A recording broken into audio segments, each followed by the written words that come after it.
Part है acid basis and salts का। इस वीडियो में हम देखने वाले हैं कि इम्पोर्टेंस पीएच का हमारे डेली लाइफ में इम्पोर्टेंस क्या होता है। और पीएच का मैंने पिछली वीडियो में मतलब बता दिया है कि आपको पीएच से ये पता लगेगा कि H+ आयंस का कंसंट्रेशन किसी चीज़ के अंदर कितना है और OH नेगेटिव आयंस का किसी चीज़ के अंदर कंसंट्रेशन कितना है। अगर H+ आयंस का कंसंट्रेशन ज़्यादा होता है तो वो चीज़ एसिडिक होती है। OH नेगेटिव आयंस का कंसंट्रेशन अगर किसी चीज़ में ज़्यादा होता है तो वो क्या होता है, हमारा बेसिक होता है। यानी कि H+ आयंस का कंसंट्रेशन ज़्यादा है तो एसिडिक हो गया। OH नेगेटिव आयंस का अगर कंसंट्रेशन ज़्यादा है तो वो बेसिक हो जाएगा। और सेम एज़ हमने पीएच स्केल देखा था, उसको समझा था। अब बात करते हैं और plants and animals pH sensitive, क्या जो हम हैं वो हमारे लिए पीएच ज़रूरी है और हम क्या उस पीएच से सेंसिटिव है कि नहीं, या ऊपर नीचे होगा अगर पीएच हमारे बॉडी के अंदर, तो क्या हमारे बॉडी के अंदर प्रॉब्लम्स आएंगी, क्या एनिमल्स के अंदर प्रॉब्लम्स आएंगी, वो हम आज देखने वाले हैं। और body work with in the pH range of 7 to 7.8. Living organism can survive only in narrow range of pH change. When pH of rain was water is less than 5.6, it is called acid rain. यानी कि जो living organisms होते हैं या हमारी body है, ये जो है 7 से 7.8 इतना नैरो यानी कि इतना पतला स्ट्रिप ऑफ पीएच रेंज के बीच में काम करती है। अगर इससे कम हुआ तब भी हमारे साथ प्रॉब्लम हो सकती है, डेथ हो सकती है, या इससे ज़्यादा हुआ तो भी हमारे साथ प्रॉब्लम और डेथ के कारण हो सकते हैं। इसी तरीके से अगर 5.6 से पीएच कम हो जाए यानी कि उस रेन को हम क्या कहेंगे, एसिडिक रेन कहेंगे। When acid rain flows in the river, यानी कि जो एसिड रेन है वो जब वो गिरता है नीचे और नदियों में बहता है, it lowers the pH of the river, और इसके कारण जो नदियों का पानी है वो तेजाबी हो जाता है और उसका पीएच कम हो जाता है। The survival of the aquatic life is such river becomes difficult, और इसी के कारण जो एक्वाटिक लाइफ है यानी कि जलीय जीवन है वो बहुत ज़्यादा डिफ़िकल्ट हो जाता है। इसी कारण से बहुत सारी फिशेज़ हमारी प्रॉब्लम आती है, फिशेस को प्रॉब्लम आती है, जो पानी के अंदर जीव रहते हैं उनको प्रॉब्लम आती है अपनी लाइफ को गुजारने में। क्या तुम्हें पता है, did you no acid is other plants, यानी कि एसिड्स इन अदर प्लांट्स, यानी कि the atmosphere of Venus is made up of thick white and yellowish cloud of sulphuric acid. Do you think life can exist on this planet, यानी कि गलती से मैंने plant पढ़ लिया। यानी कि एसिड्स को हम देख रहे हैं अलग प्लैनेट्स पे, यानी कि एसिड्स इन अदर प्लैनेट्स, यानी कि और कोई अगर धरती है, अपना जो है ग्रह है, वहाँ पे अगर हम एटमॉस्फेयर देखें वहाँ पे एसिडिक है, तो क्या वहाँ पे लाइफ पॉसिबल है, ये सवाल पूछने की कोशिश कर रहा है ये किताब। तो हमें पता है कि बड़े नैरो पीएच लेवल पे हम जीवित रहते हैं, तो हम जैसे इंसान तो वहाँ नहीं रह पाएंगे क्योंकि वहाँ पे सल्फ्यूरिक एसिड की एक येलो क्लाउड लेयर है, किस पे, वीनस के ऊपर, तो वहाँ पे life I think not possible होता है। What is the pH of the soil in your backyard, यानी कि जो आपके पीछे बैकयार्ड होता है या आपका जो ग्राउंड है उसके जो पीएच है वो आपके जो पीएच ऑफ सॉइल कितना होता है। प्लांट रिक्वायर्ड और स्पेसिफिक पीएच रेंज, यानी कि प्लांट्स को एक स्पेसिफिक पीएच रेंज की ज़रूरत होती है फॉर देयर हेल्थी ग्रोथ, यानी कि एक स्पेसिफिक पीएच रहेगा, उससे कम ज़्यादा होगा तो प्लांट ग्रोथ में दिक्कत आएगी, प्लांट के लाइफ में दिक्कत आएगी। To find out the pH required for the healthy growth of plant, you can collect the soil from the various place and check the pH in the manner described below in activity 2.12. Also you can note down right plants are growing in the region from which you have collect the soil, यानी कि हमें अगर पता लगाना है कि pH कौन से प्लांट के लिए कितना ज़रूरी होता है और कौन से पीएच पे कौन सा प्लांट ग्रो कर रहा है, हमने बहुत सारे सॉइल सैंपल यानी कि मिट्टी के सैंपल इकट्ठे करने हैं और उसका पीएच चेक करना है। और हमने ये भी देखना है कि जिस पीएच पे कोई प्लांट अगर नहीं ग्रो हो पा रहा है तो वो कौन सा पीएच है, और जिस पीएच पे प्लांट ग्रो हो रहा है वो कौन सा पीएच है। तो हम एक्टिविटी 2.12 देखेंगे, तो put about 2 gram of soil in test tube, एक परख नली या टेस्ट ट्यूब के अंदर हमें 2 ग्राम क्या ले लेना है, सॉइल सैंपल ले लेना है या कोई कह सकते हो सॉइल ले लेना है, एंड 5 ml ऑफ वाटर उसके अंदर डाल देना है, उस चीज़ को शेक कर देना है, एंड फिर उसके बाद क्या करना है, filter the content and collect the filtrate in a test tube, और उसको फिल्टर करके एक टेस्ट ट्यूब में फिल्ट्रेट यानी कि जो फिल्टर करेंगे तो नीचे जो बचेगा पानी उसको हमने एक अलग टेस्ट ट्यूब में ले लेना है, और उसको टेस्ट ट्यूब में अलग लेने के बाद उसका पीएच चेक करना है। Check the pH of this filtrate with the help of universal indicator paper, और यूनिवर्सल इंडिकेटर पेपर यानी कि पीएच पेपर जो भी होता है जिसे हम पीएच चेक करते हैं उसको लगाकर उसके अंदर देखना है, उसका पीएच चेक करना है। What do you conclude about the ideal soil pH for the growth of the plant in your region. और तुम्हें ये कंक्लूड करना है कि तुम्हारे रीजन में जो बढ़िया प्लांट ग्रो कर रहे हैं उसके नीचे जो सॉइल पाई जा रही है उसका पीएच कितना है। PH in our digestive system, और पीएच हमारे डाइजेस्टिव सिस्टम में कितना कैसा है, हमने पढ़ रखा है कि डाइजेस्टिव सिस्टम जैसे स्टमक हो गया हमारा, वो बड़ा एसिडिक होता है। तो ऐसे ही अलग अलग पीएच हमारे इस डाइजेस्टिव सिस्टम में पाए जाते हैं। चलो चलो जानते हैं कि कैसे कैसे पीएच लेवल वेरी करते हैं हमारे डाइजेस्टिव सिस्टम के अंदर। It is very interesting to note that our stomach produce hydrochloric acid, यानी कि HCl, जो कि बहुत खतरनाक है। तुम्हारे स्किन पे गिर गया तो तुम्हारा स्किन को जला देगा। पर तुम कहोगे हमारा पेट क्यों नहीं जलता है, हमारा पेट के अंदर सड़ता क्यों नहीं है, क्योंकि हम एसिड लेके घूम रहे हैं। क्योंकि एक लेयर होती है जो हमारे पेट को प्रोटेक्ट करती है इस HCl से। It helps in the digestion, और ये फूड के डाइजेशन में हेल्प करता है विदाउट हार्मिंग द स्टमक, क्योंकि स्टमक को नुकसान पहुंचाए बिना ये हमारे फूड को डाइजेस्ट करता है। ड्यूरिंग इनडाइजेशन, जब अपच हो जाती है तो the stomach produce too much acid, तो जो स्टमक होता है वो ज़्यादा एसिड प्रोड्यूस करना शुरू कर देता है।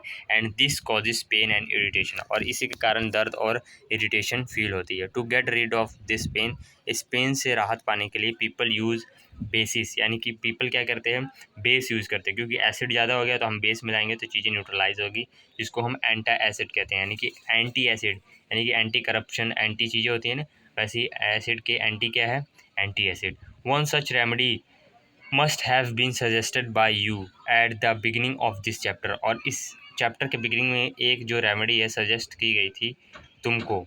These antacid neutralise the excess acid, और ये जो एंटा एसिड्स होते हैं वो एक्सेस जो हमारा एसिड प्रोड्यूस होता है हमारे शरीर के अंदर, जो स्टमक के अंदर, उसको न्यूट्रलाइज कर देते हैं। जैसे कि मिल्क ऑफ मैग्नीशिया, जिसे हम मैग्नीशियम हाइड्रोक्साइड कहते हैं, और मिल्क बेस होता है, एक मिल्क बेस होता है जो कि is often use for this purpose, और इस पर्पस के लिए एसिड को न्यूट्रलाइज करने के लिए मिल्क ऑफ मैग्नीशिया यानी मैग्नीशियम हाइड्रोक्साइड को यूज़ किया जाता है। PH change as the cause of tooth decay, यानी कि हमारे टूथ के अंदर अगर पीएच चेंज हो, कौवा भी हमारी क्लास लगाने आ चुका है। अगर हमारे टीथ के अंदर पीएच चेंज होता है तो हमारा टूथ का डीके होएगा, टूथ हमारा जो होगा पतला, लेयर पतली होनी शुरू हो जाती है। वो कैसे होती है हम देखते हैं। टूथ डिके स्टार्ट्स, यानी कि टूथ डिके स्टार्ट होता है when the pH of our mouth is lower than 5.5, यानी कि 5.5 से कम जैसे ही हमारा पीएच होता है हमारे दांतों के अंदर, तो टूथ दिखे स्टार्ट हो जाता है। यानी कि एसिडिक पीएच जैसे हमारे टीथ के होगा, हमारा टूथ दिखे स्टार्ट हो जाता है। टूथ इनेमल जो एक मजबूत परत होती है हमारे दांत के अंदर, tooth enamel made up of calcium हाइड्रोपेट, क्या है लिखा हुआ है, calcium hydroxy calcium hydroxyapatite. ये जो है एक crystalline form of calcium phosphate, यानी कि इनेमल जो है किससे बना होता है, एक crystalline form of calcium phosphate से है। Is the hardest substance in our body, और इनेमल जो है हमारे शरीर के अंदर सबसे हार्डेस्ट सब्सटेंस है। अगर क्वेश्चन आए तो आप लिख सकते हो। It does not dissolve in water, और ये पानी में डिज़ोल्व नहीं होता, but is corroded when the pH in the mouth is below 5.5, but ये गल सकता है अगर हमारे दांत के अंदर जो पीएच होगा वो 5.5 से कम जाएगा। Bacteria present in mouth produce acid by digestion of sugar, जो हमारे दांतों में बैक्टीरिया प्रेजेंट होते हैं वो शुगर को डाइजेस्ट करके हमारे को क्या प्रोड्यूस करते हैं, एसिड्स प्रोड्यूस करते हैं। And food particles remaining in the mouth after eating, और उसको भी, ये जो फूड हमारे बच जाते हैं दांत के अंदर उसको भी गलाकर एसिड प्रोड्यूस करते हैं। The best way to prevent this is to clean the mouth after eating food, तो इसको टूथ डिको को बचाने के लिए सिंपल सा मेथड क्या है कि खाने के बाद तुरंत को हमको क्या मुंह को या ब्रश कर लेना चाहिए, साफ़ कर लेना चाहिए।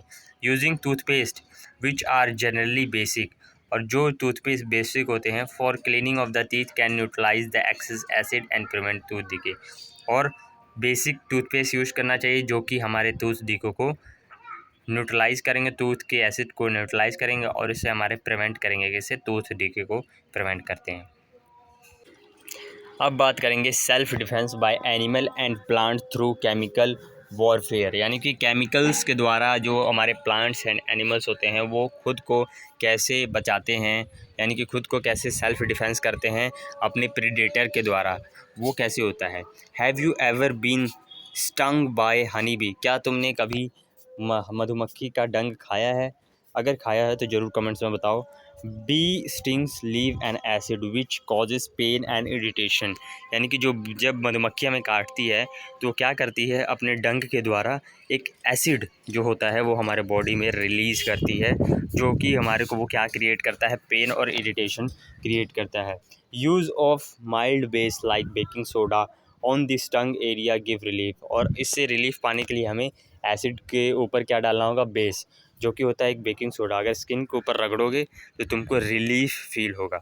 Stinging hair of nettle leaf inject methanoic acid causing burning pain, और एक स्टिंगिंग जो हमारा नेटल जो लीफ होते हैं, नेटल के लीफ होते हैं, उसके जो कई पत्ते होते हैं ना, तुम देखोगे जहरीले या हमारे कह सकते हैं जंगली पत्ते होते हैं, वो जब हमारे लग जाते हैं तो वो बड़ा इरिटेशन और जलन फील करवाते हैं।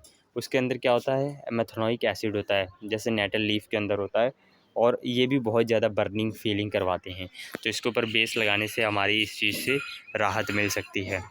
नेचर प्रोवाइड न्यूट्रलाइजिंग ऑप्शन, यानी कि न्यूट्रलाइजेशन का जो ऑप्शन नेचुरल हमारे प्रेजेंट है वो क्या है, nettle is herbaceous plant which grows in the wild, यानी कि जंगल में ये नेटल प्लांट ग्रो होता है। It leaves have stinging hairs, यानी कि इसके लीव्स के अंदर क्या होता है, स्टिंगिंग हेयर्स होते हैं, डंग नुकीले हमारे जो होते हैं बाल से होते हैं, which causes painful sting when touches accidentally, और जब एक्सीडेंटली इसको टच कर दोगे तो ये क्या करेंगे, पेन क्रिएट करेंगे वो स्टिंगिंग वाली जगह पे। This is due to the methanoic acid, और ये किस कारण से होता है, मेथनोइक एसिड के कारण होता है जो आपके अंदर इंजेक्ट कर दिया गया है। ए traditional remedy is rubbing the area with the leaf of the dog plant, यानी कि डॉग प्लांट का जो लीफ होता है उसको वहाँ पे रगड़ने से रिलीफ आएगा। Which often grow beside the nettle in the nettle in the wild, यहाँ पे खूबसूरती देखो नेचर का, जहाँ पे नेटल प्लांट ग्रो होता है उसके आगे आजू बाजू इसका रेमेडी भी ग्रो होती है, जिसको हम डॉग प्लांट कहते हैं। अगर नेटल प्लांट से आपको बर्निंग फीलिंग हो रही है तो डॉग प्लांट को लेकर अपने बर्निंग वाली जगह पर रब करोगे तो तुमको आराम देखने को मिलेगा। Can you guess the nature of dock plant, क्या तुम इसका नेचर बता सकते हो डॉग प्लांट का? बिल्कुल बता सकते हैं, क्योंकि ये बेसिक होगा, क्योंकि जो नेटल प्लांट है वो मेथनोइक एसिड रिलीज़ कर रहा है, तो ये बिल्कुल बेसिक होगा नेचर में, तभी हमारे को रिलीफ दे रहा है। So next time you know what to look out for if you accidentally touch the nettle plant while trekking, और ट्रैकिंग के दौरान अगर तुम्हारे गलती से नेटल प्लांट से इंजरी हो जाए या ऐसे एक्सीडेंटली तुम टच कर दो तो तुम्हें पता है आगे से क्या करना है। Are you aware of any other effective traditional remedy for such stings, क्या तुम्हें और ट्रेडिशनल रेमेडीज़ पता है इस टाइप के एक्सीडेंट्स के लिए? ज़रूर से कमेंट्स में मुझे बताना। अब बात करते हैं सम नेचुरल अक्रिंग एसिड्स, कुछ नेचुरल एसिड्स की बात करते हैं जो प्रकृति में पाए जाते हैं। नेचुरल सोर्सेज की बात करेंगे और उसके अंदर एसिड्स जो प्रेजेंट होते हैं उसकी बात करेंगे। जैसे विनेगर हमारे नेचर में पाया जाता है, उसके अंदर एसिटिक एसिड होता है। ऑरेंज के अंदर नेचुरली पाया जाता है, उसके अंदर सिट्रिक एसिड होता है। टेमरिंड जो है उसके अंदर टार्टेरिक एसिड होता है। टमाटो के अंदर ऑक्सैलिक एसिड होता है। और हमारा सोर मिल्क कर्ड के अंदर लैक्टिक एसिड होता है। लेमन के अंदर सिट्रिक एसिड होता है। एंट स्टिंग जो हमारी जो चींटी काटती है उसके अंदर मेथनोइक एसिड होता है। और नेटल स्टिंग के अंदर भी मेथनोइक एसिड होता है। ये कुछ क्वेश्चन है आपने लगाने हैं। उसके बाद मोर अबाउट साल्ट्स, अब हम नमक के बारे में जानने जा रहे हैं और उससे बारे में मोर जानेंगे, यानी कि ज़्यादा जानेंगे। In the previous section we have seen the formation of the salt during various reaction, हमने पहले पढ़ रखा है, प्रीवियसली पढ़ रखा है कि कई रिएक्शंस में सॉल्ट प्रोड्यूस होता है। Let us understand more about their preparation, और इसके प्रिपरेशन के बारे में चलो थोड़ा और जानते हैं, और इसकी प्रॉपर्टीज़ के बारे में जानेंगे और इसके यूजेस के बारे में जानेंगे। फैमिली ऑफ सॉल्ट, यानी कि अब बात करने जा रहे हैं हम घर परिवार, जो सॉल्ट्स का घर परिवार है उसके बारे में बात करेंगे। पहले एक एक्टिविटी करते हैं जो कि है 2.13, right the chemical formula of salt given below, और इन सभी का सॉल्ट का फार्मूला आपने लिखना है कॉपी के अंदर। कैसे लिखना है? पोटेशियम सल्फेट का सॉल्ट फार्मूला लिखो। ये एक्टिविटी इसलिए करवा रही है क्योंकि ये तुम्हें याद रहना चाहिए, क्योंकि ये सॉल्ट्स आगे काम आने वाले हैं। पोटाशियम सल्फेट याद रहना चाहिए तुमको, इसका chemical formula sodium sulphate, calcium sulphate, magnesium sulphate, copper sulphate, sodium chloride, sodium nitrate, sodium carbonate and ammonium chloride. उसके बाद क्या करना है, identify the acid and bases, और इसके अंदर फिर आइडेंटिफाई करना है acids and bases from which the above salt में बी ऑब्टेन्ड। और इससे क्या करना है तुमने कि ऊपर वाले से ये पता लगाना है कि इससे एसिड्स पर आप पाए जाएंगे या बेस पाए जाएंगे। तुम बोलोगे ऐसे कैसे पता लगेगा sir?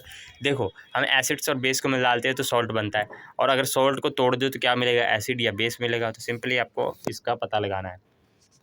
Salt having the same positive and negative radical are said to belong to a family. For example, NaCl and N2SO4 belong to the family of sodium salt. Similarly, NaCl and KCl belong to the family of chloride salt. How many families can you identify among the salts given in the activity? यानी कि तुम्हें बताना है कि कोई salt किस family से है। अगर दो सॉल्ट लिखे हैं उसके अंदर कोई एक चीज़ कॉमन पाई जा रही है, जैसे सोडियम कॉमन पाया तो सोडियम फैमिली से हुई, क्लोराइड कॉमन आया तो क्लोरीन फैमिली से होगी अपनी। और ऐसे ही तुम्हें जितने भी सॉल्ट्स ऊपर दे रखे हैं सबका फैमिली भी बताना है।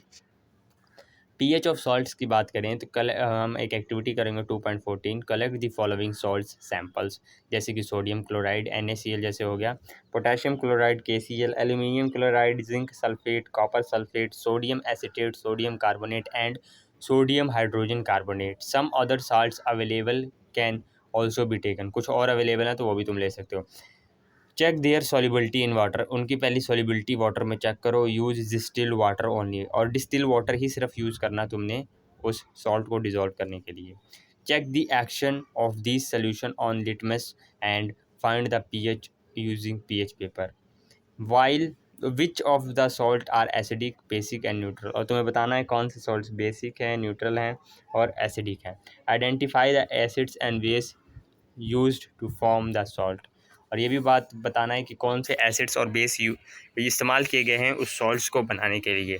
And report your observation in table, और इस टेबल के अंदर जो नीचे दे रखी गई है इसके अंदर तुम्हें रिपोर्ट बनानी है। Salt of a strong acid and a strong base are neutral with pH value of 7। यहाँ पे एक इन्फॉर्मेशन दी गई है कि जो भी स्ट्रॉन्ग एसिड और स्ट्रॉन्ग बेस से सॉल्ट बनता है हमेशा उसका पीएच 7 होता है। On the other hand salts of strong acid and weak base, यानी कि जिसका एसिड स्ट्रॉन्ग होता है वह बेस वीक होता है, उसके जो सॉल्ट्स होते हैं वो क्या होते हैं, are acidic with pH value less than 7, और वो थोड़े से एसिडिक होते हैं वो सॉल्ट्स जिनका पीएच वैल्यू 7 से कम होता है। एंड ऐसे ही अपोजिट हो जाएगा, स्ट्रॉन्ग बेस और वीक एसिड से बना हुआ जो हमारा सॉल्ट होगा वो थोड़ा सा एल्कलाइन होगा, या कहोगे तुम 7 से ज़्यादा उसका पीएच होगा, यानी कि बेसिक इन नेचर होगा। Chemicals from common salt. By now you have learned that the salt formed by the combination of hydrochloric acid and the sodium hydroxide solution is called sodium chloride। हमें पता लग गया है कि HCl और sodium hydroxide को मिला के हमारे पास कॉमन वो सोडियम क्लोराइड यानी कि कॉमन सॉल्ट मिलता है। This is the salt that you use in food, और ये वो सॉल्ट है जो कि हम खाने में इस्तेमाल करते हैं, NaCl। You must have observe in the above activity that it is neutral salt, और हमें पता है कि ये एक न्यूट्रल सॉल्ट है, और न्यूट्रल सॉल्ट है इसका मतलब जो एसिड है वो बहुत ज़्यादा स्ट्रॉन्ग है इसका, और इसका जो बेस होगा वो भी बहुत ज़्यादा स्ट्रॉन्ग होगा। Sea water contain many salt dissolve in it, समुद्र के अंदर बहुत सारे सॉल्ट्स मिले होते हैं, मिक्स हुए रहते हैं। Sodium chloride separate from these salts, sodium chloride को उस सॉल्ट से सेपरेट किया जाता है। Deposits of solid salt are also found in it several parts of the world, यानी कि डिपॉजिट्स ऑफ सॉलिड यानी कि जो सॉलिड फॉर्म में सॉल्ट्स पाए जाते हैं, कई वर्ल्ड के में कई जगह हैं जहाँ पे सॉलिड फॉर्म में सॉल्ट्स पाए जाते हैं। These large crystal are often brown due to impurity, यानी कि ये जो बड़े बड़े टीले पाए जाते हैं सॉल्ट्स के, कई बार इम्प्योरिटीज़ के कारण ब्राउन कलर के होते हैं। This is called rock salt, और इनको क्या कहा जाता है, रॉक सॉल्ट कहा जाता है। Beds of rock salt were formed when seas of bygone ages dry up, यानी कि जो बेगोन एजिस का सी है जब वो ड्राई हुआ तो बेड ऑफ रॉक्स यानी कि बड़े बड़े, यानी कि समझ लो रॉक्स के स्टीलें पाए गए। Rock salts is mined like coal, और जो रॉक सॉल्ट्स होते हैं उनको कैसे निकाला जाता है, जैसे कोयले को निकाला जाता है, सेम एज ऐसे प्रोसेस यूज़ किए जाते हैं। You must have heard about Mahatma Gandhi Dandi march. Did you know that sodium chloride was such an important symbol in our struggle of freedom. क्या तुम्हें पता है कि महात्मा गांधी ने एक दांडी मार्च निकाला था, और हमारी आज़ादी में जो भूमिका है वो सॉल्ट्स के लिए, सोडियम क्लोराइड के लिए बहुत इंपॉर्टेंट है। यस, हमें पता है, हमने हिस्ट्री में पढ़ रखा है। Common salt A raw material for chemicals. जो कॉमन सॉल्ट होता है NaCl होता है, वो रॉ मटेरियल के एज ए रॉ मटेरियल, कच्चा माल काम करता है किसके लिए, कई चीज़ें बनाने के लिए। The common salt thus obtained is an important raw material for various material of our daily uses, such as sodium hydroxide, baking soda, washing soda, bleaching powder and many more। यानी कि NaCl इन सभी चीज़ों में as a raw material, कच्चा माल काम करता है। Let us see how one substance is used for making all these different substance। चलो देखते हैं कि एक चीज़ जो NaCl है वो कई चीज़ें कैसे बनाने में काम आती हैं, जैसे कि sodium hydroxide. When electricity is passed through an aqueous solution of sodium chloride called brine. यानी कि सोडियम क्लोराइड के एक्वस सोल्यूशन में से अगर इलेक्ट्रिसिटी हम पास कर दें तो इट डिकम्पोजिस, यानी कि वो टूट जाती है, to form sodium hydroxide, and the process is called chlor alkaline process because of the product formed chlor for chlorine and alkaline for sodium hydroxide. यहाँ पे हमारे पास दो NaCl है जो कि एक्वस फॉर्म में है, प्लस H2O है। ये रिएक्ट करते हैं तो बनाते हैं sodium hydroxide, plus chlorine gas release होती है एंड हाइड्रोजन गैस रिलीज़ होती है। Chlorine gas is given of at the anode, यानी कि एनोड के साइड पे क्लोरीन गैस निकलती है एंड हाइड्रोजन निकलती है कैथोड पे। Sodium hydroxide solution is formed near the cathode, यानी कि NaOH कहाँ पे, कैथोड के पास बनता है। The three products produce in this process is all और यूज़फुल, यानी कि ये जो रिएक्शन हो रही है, ये तीनों प्रोडक्ट बने, ये तीनों हमारे लिए काम लायक हैं। जैसे कि NaOH भी काम का है हमारा, क्लोरीन भी काम का है, और हाइड्रोजन गैस भी हमारे काम का है, जो कि फिगर 2.8 में दिखा रखा है।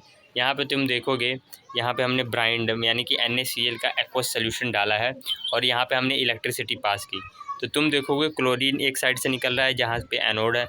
एनोड और कैथोड बैटरीज़ के अंदर होता है।